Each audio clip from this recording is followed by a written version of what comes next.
માળિયાની મચ્છુ નદીમાંથી 55 વર્ષીય આધેડનો મૃતદેહ ડોકમાં ચૂંદડી બાંધેલ અને એક છેડો બાઇક સાથે બાંધેલો હોય તેવી શંકાસ્પદ હાલતમાં મળી આવ્યો છે। જોકે પોલીસે ફોરેન્સિક પીએમ માટે મૃતદેહને રાજકોટ ખસેડ્યો હતો, જેમાં હત્યા થયાનું ખુલતા પોલીસે મૃતકના પુત્રની ફરિયાદના આધારે આરોપી પત્ની અને શાળા વિરુદ્ધ ગુનો નોંધી તપાસ ચલાવી હતી, જે બંને આરોપીને ઝડપી લઈને પોલીસે વધુ તપાસ ચલાવી છે।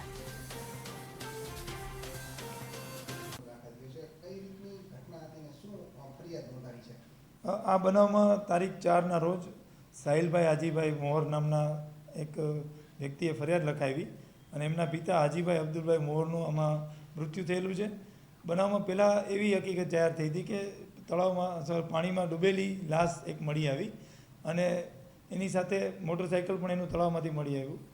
એનું થોડુંક શંકાસ્પદ મૃત્યુ જણાતા પેનલ અને એફએસએલથી એનું પીએમ કરવામાં આવ્યું અને પીએમ દરમિયાન જાણવા મળ્યું કે એના પેટમાં એવી હાજરી પણ છે કે જે દવાથી બેભાન થઈ શકાય અને ગળે ટૂંપો દઈને મારી નાખવામાં આવ્યો છે।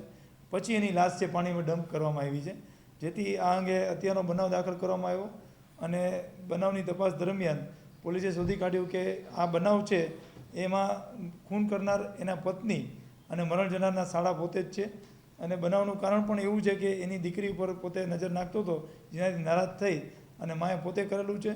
પહેલાં એને જમવામાં અને ચામાં બેભાન થવાની દવા નાખી દીધી, બેભાન થઈ ગયા પછી એને ચૂંદડીથી ગળે ટૂંપો દઈ દીધો, ગળે ટૂંપો દઈ દીધા પછી મૃત્યુ થયેલા લાશને એને મોટરસાઇકલ સાથે બાંધી અને તળાવમાં નાખી દીધી, જેથી એ લાશ અંદર ડૂબી જાય। આ રીતે આખો બનાવનો અંજામ આપ્યો હતો, જે અમારી મોરબી પોલીસે ગોતી અને એને જેલ સુધી પહોંચાડ્યા છે।